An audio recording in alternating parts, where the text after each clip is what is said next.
안녕하세요. 응급의학과 전문의 김수진입니다. 오늘 제가 준비한 이야기는 응급환자와 비응급환자 바로 알기입니다. 한밤중에 갑작스런 고열이나 극심한 복통이 생긴다면 가장 먼저 떠오르는 곳, 응급실. 응급실은 365일 연중무휴, 생명과 직결되는 긴급한 치료가 이루어지는 곳이지만 현실은 응급실을 찾는 환자 중 절반 이상이 경증 환자로 진짜 중증 응급 환자를 살리기 위한 골든타임이 위협받고 있다는데, 응급실 과밀화 해소를 위해 경증 환자의 응급실 본인 부담금을 최대 90%까지 인상하며 정부도 대응에 나서고 있다. 의료 시스템의 최전선, 슬기로운 응급실 이용을 위한 응급과 비응급 증상을 구분할 수 있는 방법에 대해 자세히 알아보자. 일반적으로 응급실은 24시간, 주말, 휴일, 진료를 받을 수 있는 곳으로 생각되어지는데요. 하지만 여러분이 생각하시는 응급실은 혹시 기능적으로 예약 없이 빨리 진료가 가능한 곳, 여러과 진료를 원하는 수준으로 언제나 받을 수 있는 곳, 또는 빠른 입원을 할 수 있는 곳으로 생각하고 계시지는 않으신가요? 응급실은 공간과 장소의 개념이지만 국내에서는 응급실의 기능과 역할에 따라서 때로는 권역응급의료센터, 지역응급의료센터, 전문응급의료센터로 명칭이 됩니다. 이러한 응급실은 도대체 뭐가 다르고 어떤 진료를 어떻게 받을 수 있는 곳일까요? 국내에서 연간 응급실 이용 환자 수는 통계에 따르면 약 1,000만 건에 이릅니다. 인구 1,000명당 약 200명의 환자들이 응급실을 이용하고 있는 것입니다. 이 이야기는 전 국민의 5명 중 1명은 응급실을 이용하고 있다는 이야기지요. 그렇다면 국내 응급실은 모두 같은 기능과 역할을 가지고 있을까요? 응급실은 국내에서는 응급의료기관과 응급의료시설로 나뉩니다. 응급의료시설은 24시간 클리닉, 의원과도 같은 기능을 하고 있고, 응급의료기관은 크게 권역응급의료센터, 지역응급의료센터, 지역응급의료기관으로 나뉩니다. 이러한 권역응급의료센터는 25년도 기준으로 전국에 44개, 지역응급의료센터는 136개, 지역응급의료기관은 234개가 존재합니다. 여러분이 알고 계시는 화상이나 소아 전문응급의료센터나 권역외상센터는 이러한 권역, 지역응급의료센터 중에 일부가 지정됩니다. 그렇다면 권역응급의료센터는 어떤 기능을 가지고 있을까요? 권역응급의료센터는 중증 응급환자의 중심진료, 최종치료를 제공하는 역할과 재난의 대비 대응 역할을 하는 재난거점병원의 역할, 또한 응급의료 종사자 교육과 훈련 등의 권역응급의료센터의 리더와 중심 역할을 하고 있습니다. 이러한 권역응급의료센터에서는 응급중환자실이나 응급병동, 음압격리실 등의 특수시설과 CT 등의 전용 응급의료 장비, 응급의학과 전문 인력 등으로 구성되어 있습니다. 지역응급의료센터는 중증을 포함한 응급환자의 진료의 역할을 가지고 있고, 일부는 상급종합병원이나 대학 부속병원으로 구성되어 있지만 대부분은 종합병원 이상의 규모를 가지는 병원 중에 지정됩니다. 지역응급의료기관은 종합병원, 병원, 보건의료원 정도의 규모를 가진 병원에서 경증과 중등도 응급환자의 진료의 역할을 가지고 있습니다. 이러한 전체 응급실 이용자 수 중에 약 60%가 권역과 지역응급의료센터를 이용한다고 보고되어져 있고, 단 40%만이 지역응급의료기관과 응급의료시설을 이용하고 있다고 알려져 있습니다. 그렇다면 전국의 응급실 이용자 수 중 60%가 권역과 지역응급의료센터를 이용하는 이 60% 환자들이 전부 중증응급환자일까요? 23년도 국가응급환자 진료정보망 통계에 의하면 연간 1,000만 명에 가까운 응급실 이용자 수 중 22.8%가 입원을 하게 되고 3.7%가 중환자실로 입원, 0.6%가 응급실에서 사망을 하게 됩니다. 자, 그렇다면 우리는 왜 중증과 경증, 응급과 비응급 환자를 자꾸 나눌까요? 먼저 중증과 경증을 나누는 이유에 대해서 한번 살펴보겠습니다. 중증 응급 환자 1명과 경증 응급 환자를 1명 진료하는 데 필요한 전문성과 응급의료 자원은 같을까요? 중증 응급 환자 1명의 진료를 위해서 필요한 응급의료 자원, 즉 인력, 장비, 시설 등은 경증 환자 10명에서 20명까지도 진료할 수 있는 응급의료 자원입니다. 즉 중증 응급 환자와 경증 응급 환자는 같은 응급실 안에서 한정된 응급의료 자원을 나눠 쓰기 때문에 결국은 자원을 두고 서로 경쟁하는 관계에 놓이게 되는 것이죠. 중증 환자 1명을 진료하는 데 필요한 응급의료 자원의 무게는 다수의 경증 환자를 치료하는 데 필요한 응급의료 자원보다 훨씬 무거운데 말이죠.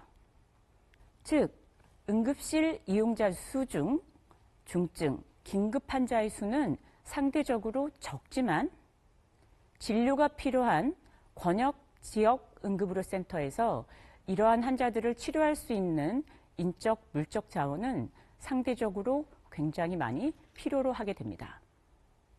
다음으로는 응급 환자를 왜 긴급 응급 내지는 비응급으로 나눌까요? 중증 응급 환자, 특히 급성기의 중증 응급 환자에게는 생명과 직결된 치료의 골든타임이 있습니다.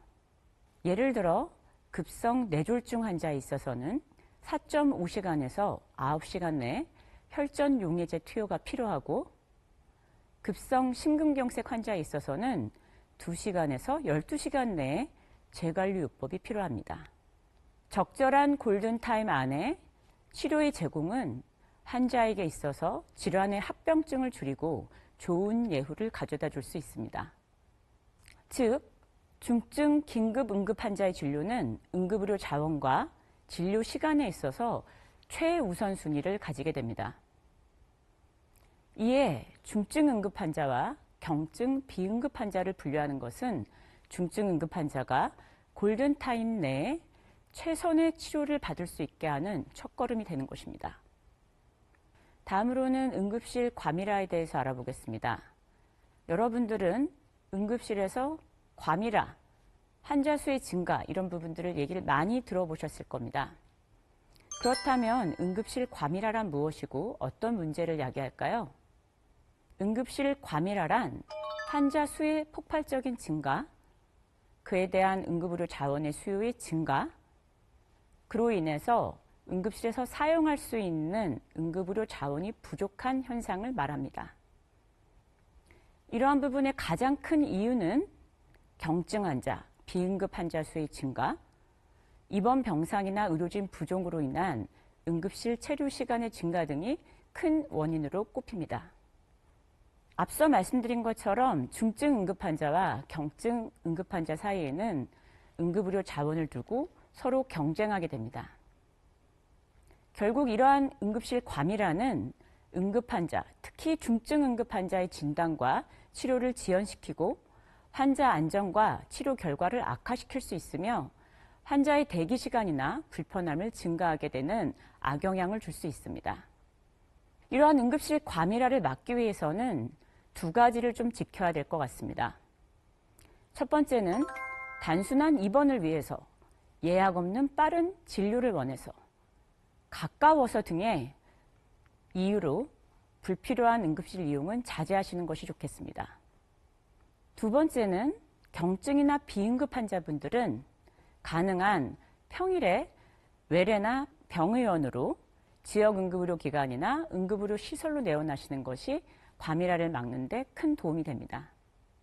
이러한 24시간 운영 병의원 내지는 약국의 정보는 언제든지 응급의료 포털 사이트에서 찾아볼 수 있습니다. 자, 응급실에서는 어떤 진료 절차를 밟게 될까요? 응급실에서의 첫 번째 진료의 시작은 중증도 분류입니다. 중증도 분류 이후 초기 진단과 검사, 치료를 하게 되고 이런 치료 결과에 대한 확인이 있은 후에 입퇴원이나 치료의 방향을 결정하게 되죠. 앞서 말씀드린 것처럼 중증과 경증, 응급과 비응급을 분류하는 것은 응급실 환자에 있어서 먼저 온 순서가 아닌 중증도에 따른 우선순위를 결정하는 단계입니다. 국내에서는 한국형 응급환자 분류 도구, 즉 K-탁스라 불리는 도구를 사용합니다. K-탁스1의 환자는 소생치료가 필요한 심정지 환자와 같은 경우에 속하게 되겠고, K-탁스2의 환자는 긴급치료를 필요로 하는 환자로 심근경색이나 뇌졸중 환자가 속하게 됩니다. K-탁스3에 속하는 환자는 호흡곤란 환자가 속할 수가 있고, K-탁스4에 속하는 환자는 장염이나 요로 감염 환자가 포함되겠습니다. K-탁스5의 환자는 단순 감기 환자가 포함됩니다. 대다수의 응급실의 이용자 수 중 약 80에서 85%가 K-탁스3과 4, 응급과 준응급 환자에 속합니다. 경증, 비응급 환자, K-탁스4, 5에 속하는 환자는 응급 진료에 있어서는 후순위로 본인 부담금이 굉장히 큽니다. 특히 중증 응급 환자를 치료해야 하는 권역이나 지역 응급의료센터에서는 경증 비응급 환자의 경우 의료비도 비싸고 많이 기다려야 되며 불편합니다. 이러한 K-탁스4, 5, 경증, 비응급에 속하는 환자는 예를 들면 오래된 변비로 배가 아픈 경우, 손을 베어서 피가 나는 경우, 항생제 주사를 맞으러 오는 경우, 이러한 경우들은 모두 경증 비응급 K-탁스4, 5에 속하는 환자가 되겠습니다. 이러한 경우에는 본인 부담금이 50에서 60%, 많게는 90%까지 인상된 상태입니다. 자, 이러한 중증도 분류를 시작으로 응급실 진료는 초기 진단과 검사, 치료 단계를 거칩니다. 많은 분들이 궁금해하시고 물어보시는 것 중에 하나가 응급실에서는 무슨 검사를 이렇게 많이 하나요? 라고 여쭤보십니다. 이는 응급 환자의 증상과 중증도는 매우 다양하고 초기 중증도 분류는 단지 1차 스크리닝일 뿐 진료의 전 과정을 거쳐서 환자의 중증도와 진단은 변할 수 있기 때문입니다. 즉, 숨어있는 긴급, 중증 응급 환자를 가려내고 우선적인 진단과 치료를 제공하기 위함이죠. 그렇다면 여러분은 내가 꼭 응급실에 가야 하는 상황이 어떤 상황인지 혹시 아실 수 있을까요? 여러분은 응급학 전문의가 아닙니다. 그렇기에 긴급과 응급 상황, 그리고 긴급과 응급 상황으로 발전될 수 있는, 악화될 수 있는 상황에 대해서 알지 못하시죠.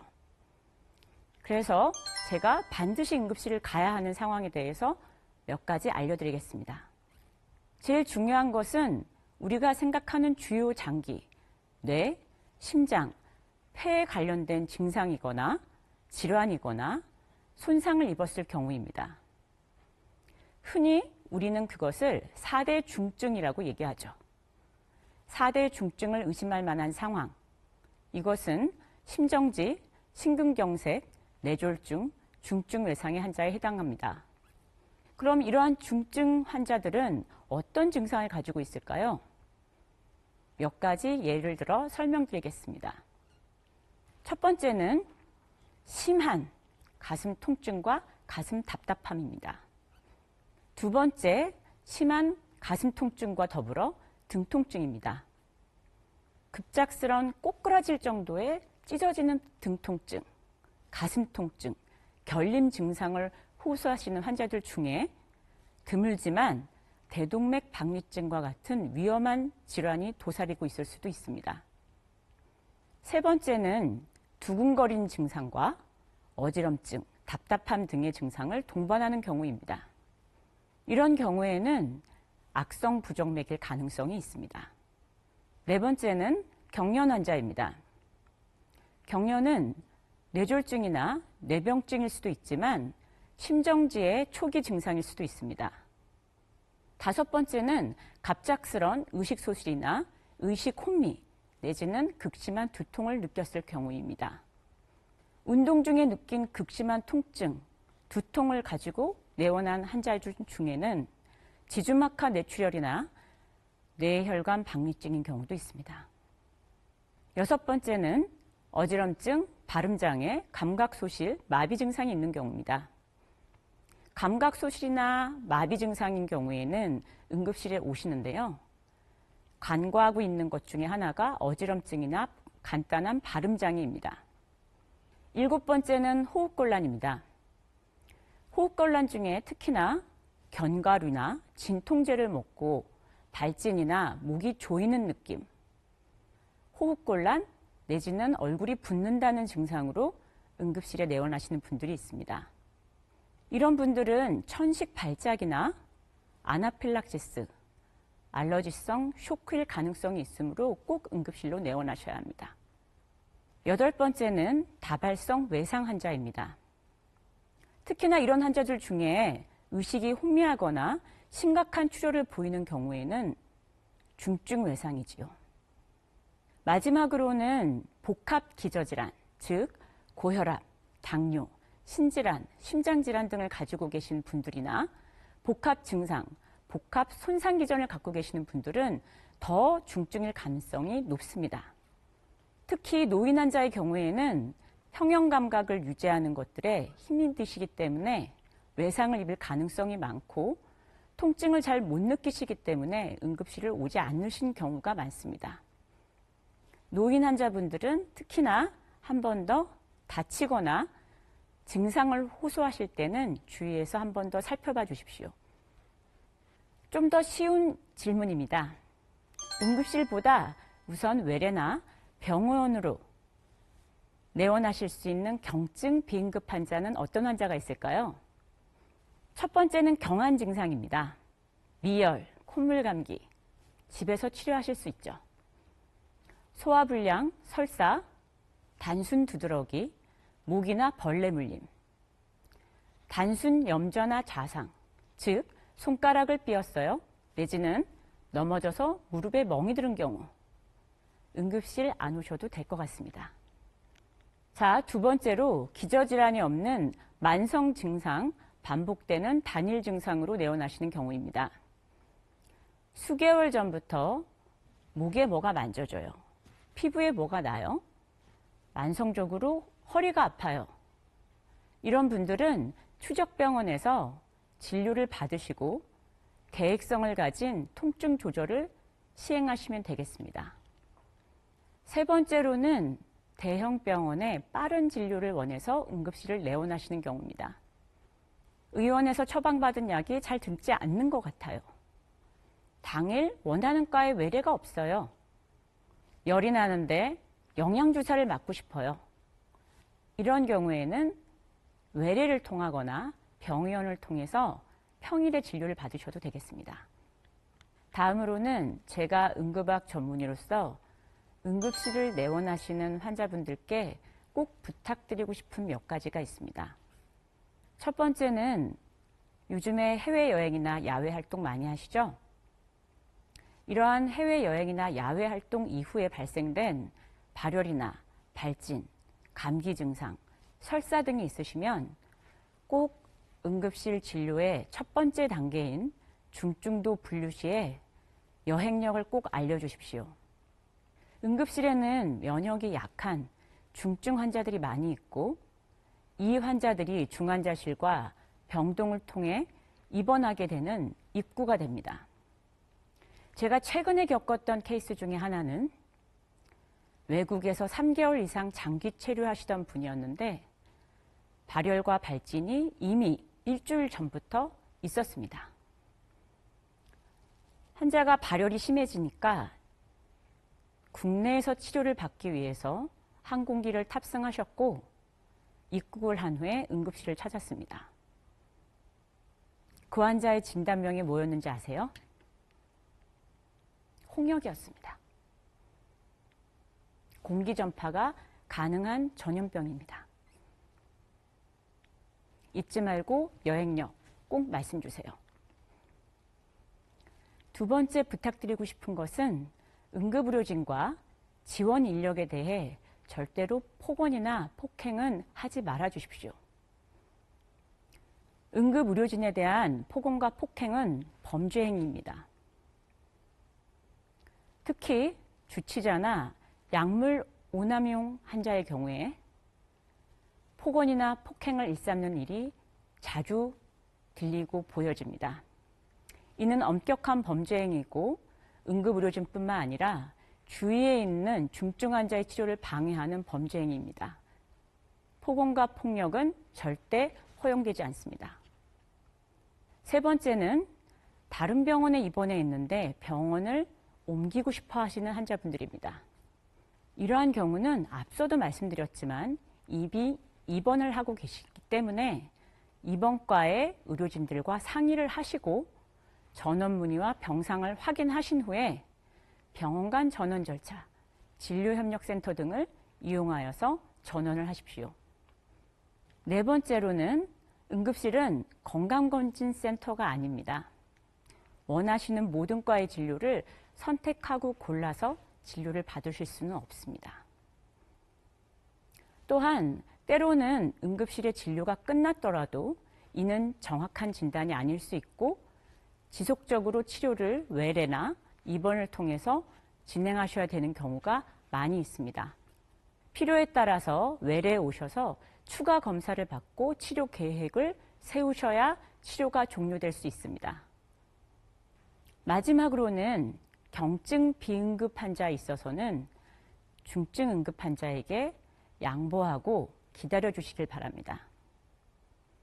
아파서 응급실에 도착하면 모두 응급 환자인가요? 지금까지 이야기를 들으셨겠지만 응급실에 도착해서 내원하셔서 접수를 했다고 모두 응급 환자는 아닙니다. 여러분은 응급학 전문의가 아니기 때문에 중증과 긴급 환자를 모두 사전에 감별해서 응급실을 내원하실 수는 없습니다. 다만 내원하셨더라도 중증, 긴급, 응급 환자에게 그 우선순위가 있고 이 환자들은 때로는 여러분일 수도, 여러분의 가족일 수도 있음을 꼭 알아주셨으면 좋겠습니다.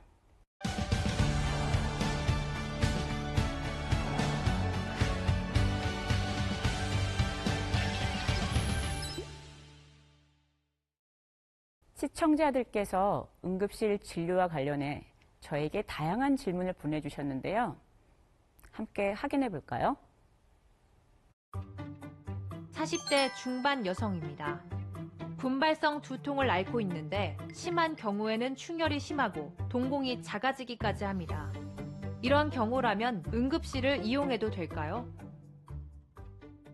환자가 평소에 두통을 앓고 계시고 일상적인 두통의 심한 정도와 비슷하다면 24시간 병의원이나 약국에서 진통제를 받아서 복용을 먼저 해보시기를 권고드립니다. 두통에 대한 진통제를 충분히 복용을 했는데도 불구하고 두통이 지속되거나 이전과는 다른 양상의 극심한 두통이거나 시력 변화나 복시 등의 다른 증상을 동반하거나 구토 등을 동반하는 경우에는 원래 앓고 계신 두통이 아닐 수도 있기 때문에 뇌출혈이나 뇌졸중을 의심해야 될 수도 있으므로 응급센터에 내원하셔서 응급실로 내원하셔서 치료를 받으시는 것을 권유드리겠습니다. 주말에 대상포진 증상이 발견된다면 집 앞 대학병원 응급실을 이용해도 될까요? 초기의 대상포진 증상, 통증, 발진 정도라면 일단 24시간 병원이나 약국에서 진통제를 먼저 복용해 보십시오. 이후에 주말이 지나고 평일에 병의원이나 외래에 오셔서 진단을 받으신 후 항바이러스 제제나 진통제를 추가 복용하셔도 큰 무리는 없을 것 같습니다. 다만 대상포진 증상이 있으시고 고열이나 의식혼미 등의 다른 증상이 동반되는 경우에는 대상포진으로 인한 뇌수막염 등의 중증 질환의 가능성도 있기 때문에 이러한 경우에는 응급센터를 꼭 내원하시기 바랍니다. 응급 상황일 때 손톱에 젤 네일이 있다면 산소 포화도 검사가 어렵다고 들었습니다. 사실인가요? 네, 맞습니다. 일반적으로 산소 포화도 검사는 말초, 손가락 끝에서 측정하게 되어 있습니다. 이런 경우에 환자가 매니큐어라고 하죠. 네일이나 젤 네일을 부착하셨다면 실제로 산소 포화도 측정이 어려울 수 있습니다. 이러한 경우에는 환자들이 조금 불편하실 수 있지만 대신에 2차적으로 이마나 귓볼 등에서 산소 포화도를 체크하기도 합니다. 응급실을 이용하는 분들은 모두가 아픈 분들입니다. 그런데 그들 중에는 빠르게 치료를 하지 않으면 장애가 남거나 생명이 위독한 분들이 계십니다.